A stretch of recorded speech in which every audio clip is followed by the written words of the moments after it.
He said, "Father, this is not normal. We need you."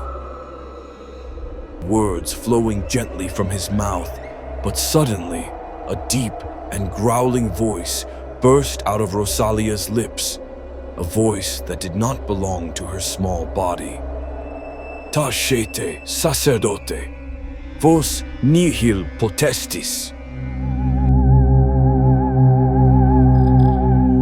Hello everyone, welcome to Mystery Tales. Hello, mystery lovers. Welcome to Mystery Tales. Tonight, we dive into one of the darkest documented cases in the Vatican archives. The year is 1999 in northern Italy. A young girl named Rosalia was afflicted by something that science could not explain. The only man who dared to face this entity was someone who had battled darkness thousands of times. Father Gabriele Amorth, the official exorcist of the Vatican. It all began with a phone call from a local priest. The voice on the other end was trembling. He said, "Father, this is not normal. We need you." When Father Amorth arrived at Rosalia's old stone house, he found the girl in a dark room. She was sitting still. Her eyes were locked on the ceiling, but the moment the father entered, her head slowly turned and a smile formed on her face. A smile that no one in that room would ever forget. That smile was not human. Amorth began to pray, the sacred words flowing gently from his mouth, but suddenly, a deep and growling voice burst out of Rosalia's lips, a voice that did not belong to her small body. "Tacete, sacerdote, vos nihil potestis." Be silent, priest. You can do nothing.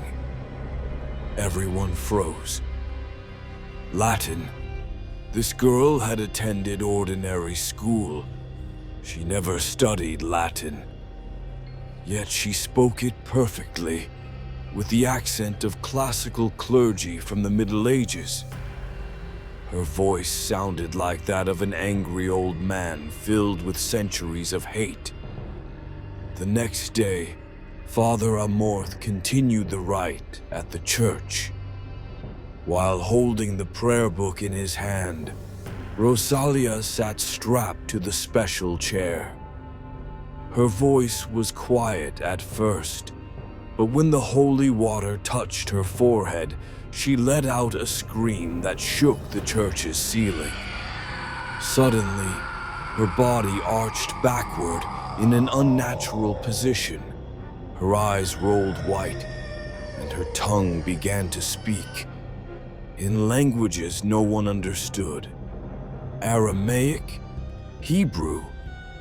Sometimes it sounded like the whispers of snakes.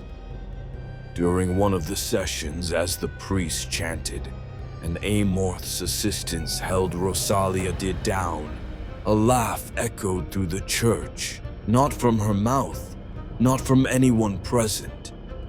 It came from within the walls, dry, slow, and merciless.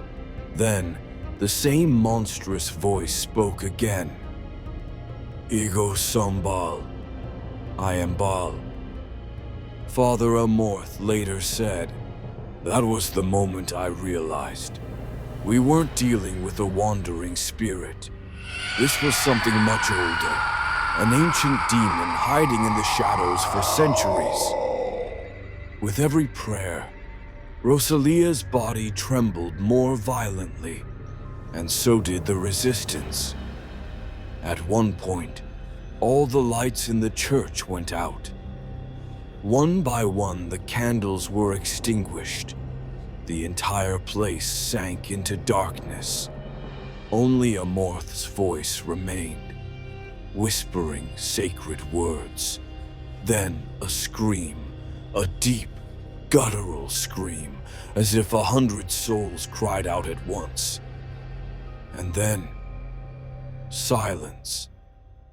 When the lights returned, Rosalia was unconscious on the floor.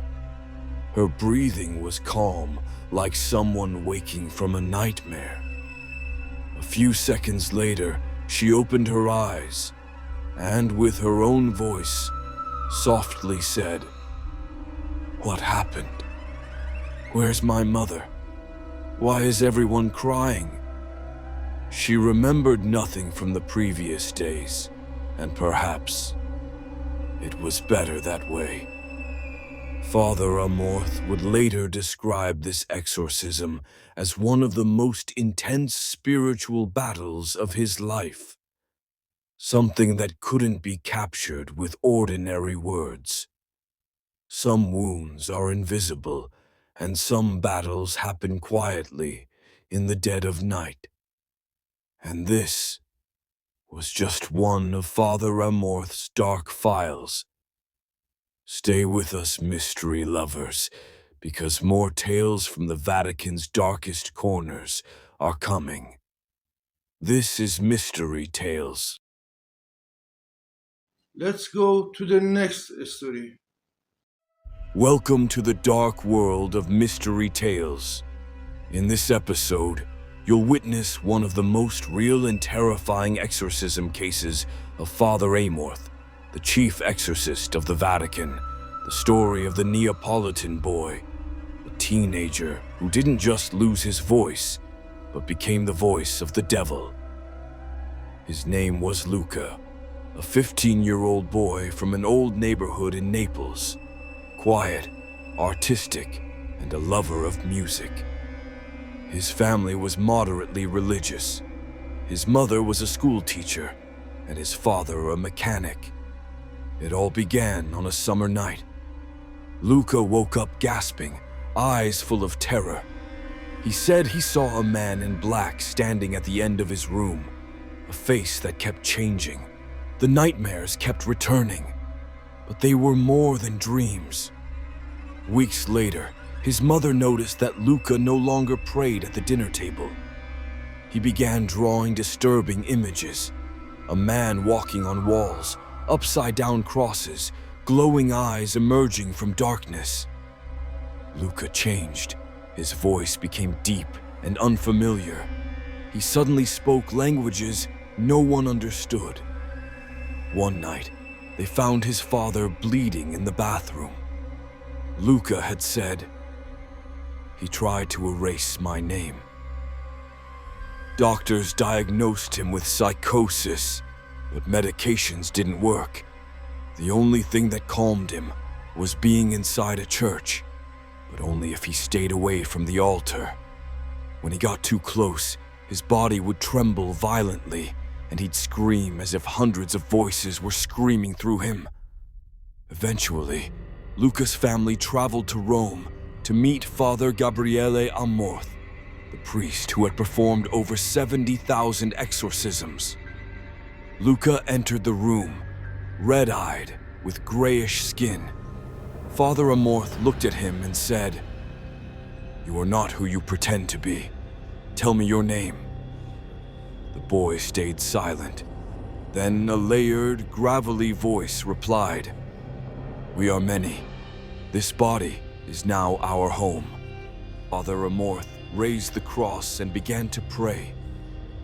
"In nomine Patris et Filii et Spiritus Sancti." Luca began trembling. His eyes rolled back. Then his tongue whispered, "You've cast us out many times, old man, but this time, this one is ours." Father Amorth stepped forward and commanded, "You do not belong in this body. Tell me your name." The voice answered, "We are the ones who screamed at Golgotha. We witnessed man's fall, and now we inherit the pain." During the third exorcism session, the lights went out. Candle flames shook. Luca started throwing objects without moving his hands. the room filled with the stench of sulfur. Father Amorth shouted, "By the power of Christ, I command you, leave this body." Suddenly, Luca screamed. Cold mist escaped his mouth, and he collapsed. When he woke up, he remembered nothing. His voice was normal again. His eyes were calm. His mother cried. His father dropped to his knees. Father Amorth simply said, "This one is saved, but the war isn't over." After that day, Luca's family left their home and never spoke of the past, but the neighbors still whisper. On some nights, they hear a deep voice echoing from that house, repeating only one sentence: "I am still here."